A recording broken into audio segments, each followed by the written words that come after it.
주단탱의 못된 짓거리가 극에 달했죠. 아무리 19금이 달렸다고는 하지만 정신 덜 자란 성인들에게 악영향을 끼칠까 우려됩니다. 시즌1에서 내조의 여왕 심수련을 보며 요리도 참 잘하고 가정적이다 싶었는데 그게 다 주단태 노예로 잡혀서 그랬던 거네요. 손에 물 한 방울 안 묻혀봤을 것 같은 천서진도 똑같은 길을 걷게 됐습니다. 갑자기 요리 연구가가 돼서 집안에 강제로 짱박힌 후 천서진 요리 교실을 여는데 그게 다 주단태의 강압 때문이죠.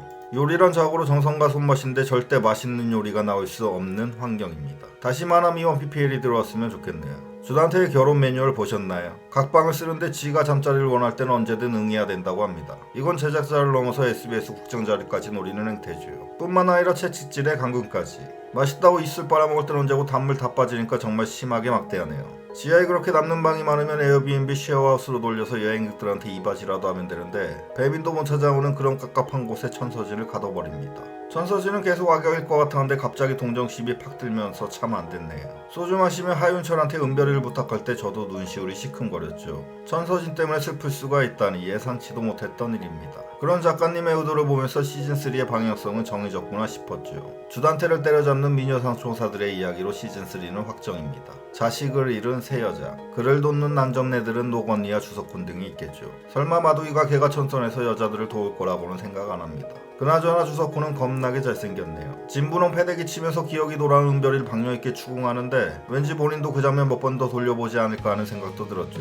대단히 잘생기고 잘 큰 배우, 정상적인 남자는 주석훈밖에 없습니다. 언제나 기대를 벗어나지 않는 막장. 베로나가 하윤철의 딸인 게 밝혀졌죠. 베로나가 네 딸이라는 충격 발언을 듣고 수갑찬 채 오열하는 하윤철의 연기가 압권이었습니다. 가족관계 족보 정리를 잠깐 해보면 베로나는 하윤철의 딸, 하은별도 하윤철의 딸, 주단태와 천서진이 결혼했죠. 하은별과 주석경은 자매가 됐습니다. 이제 하은별은 주석경뿐만 아니라 추가로 베로나와도 자매가 됐죠. 점점 더 복잡해지네요. 10대로서 이런 말도 안 되는 족보는 정말 비극적이고 일어나서도 안 되는 일이죠. 이 드라마에서는 엄마 아빠 바꿔먹는 건 당연하고 어느 순간부터 딸까지 공유하더니 네 딸이 내 딸이고 내 딸이 네 딸인데 그 딸을 또 다른 네 딸이 죽였고 그런데 알고 보니 네 딸이 아닌 네가 죽인 거고 니는 내 남편인데 이상하게도 너는 다른 와이프가 있고 너의 그 와이프는 또 다른 남자 집에서 앞치마 두르고 요리 노예를 하고 있고 끝이 없네요. 결론적으로 누가 내 딸이고 누가 내 아빠인지 알 수가 없는 이 드라마. 이렇게 된 이상 이제 조비서도 의심스럽습니다. 조비서에 숨겨뒀던 딸이 주석경이면 최고의 반전이죠. 저 맞으면서도 널 지켜보기 위해 버텼어.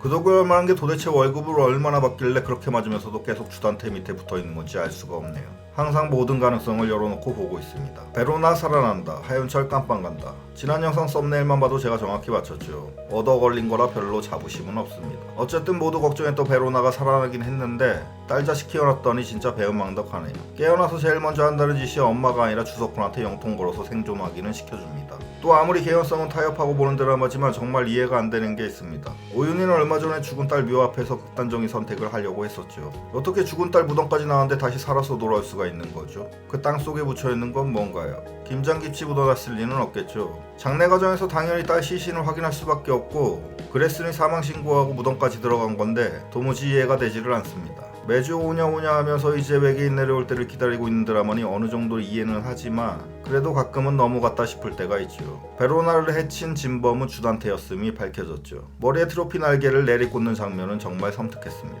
그럼에도 불구하고 살아 돌아온 베로나. 매일 처음 맞은 건 조비서가 아니고 주단태죠. 뭐 하나 제대로 하는 게 없습니다. 지금까지의 업적을 살펴보겠습니다. 주애인 살해, 알고 보니 안 죽었음. 심수련 살해, 알고 보니 안 죽었음. 하윤철 살해, 알고 보니 안 죽었음. 베로나 살해, 알고 보니 안 죽었음. 약속한 듯이 전부 살아 돌아왔습니다. 총싸움 게임에서 눈 감고 막 갈겨도 얻어 걸려서 한 명은 죽을 텐데 어떻게 다 살아있네요.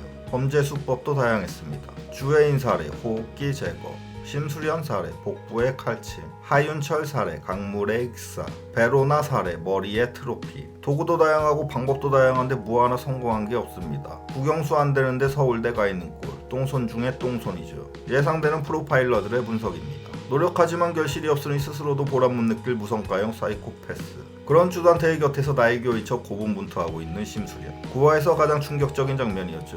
샤워 중에 지어지는 나비문신 또한 저는 벌써 오래전 시즌1 때 이미 예고한 바 있습니다. 그거 덴버 풍선껌 판박이를 바른 거라 언제든 지울 수 있다고 했었죠. 시즌1 요약 영상 후반부에 자세한 내용이 나와 있습니다. 이건 얻어 걸린 건 아니고 철저하게 논리적인 분석과 검증을 위해 90년대 덴버껌 좀 씹어봤던 지인에게 자문을 구하기도 했었습니다. 심수련은 그렇게 매일 노가다 가짜 문신까지 하며 정체를 숨기지만 예리한 노건이가 목걸이로 그녀를 알아보네. 오랜만에 느끼는 로맨스 감성. 진짜 오랜만에 달달한 포옹 좀 하려고 하는데 주단태가 또 하필 그때 들이닥치며 10화가 끝났습니다. 둘이 딱 걸렸죠. 예고편에서 노건이는 주단태에게 또 끌려가 간구모의 고문과 폭행을 당하는 장면이 나오는데 마냥 맞다가 지친 노건이가 그동안의 품위를 다 버리고 저 여자가 심수련, 나 대신 저 여자를 때려라. 이 한마디면 드라마 끝, 노건이도 끝이죠. 가능성은 없다고 봅니다. 그런데 주단태한테 딱 걸린 마당에 지금 심수련의 생사가 노건이의 한마디에 달려있는 건 부정할 수가 없죠. 아마 상당히 뜸들이며 시청자들에게 크나큰 긴장을 줄 것으로 보입니다. 이번 예고편은 좀 더 할 말이 많아 곧 다음 영상을 올리도록 하겠습니다. 감사합니다.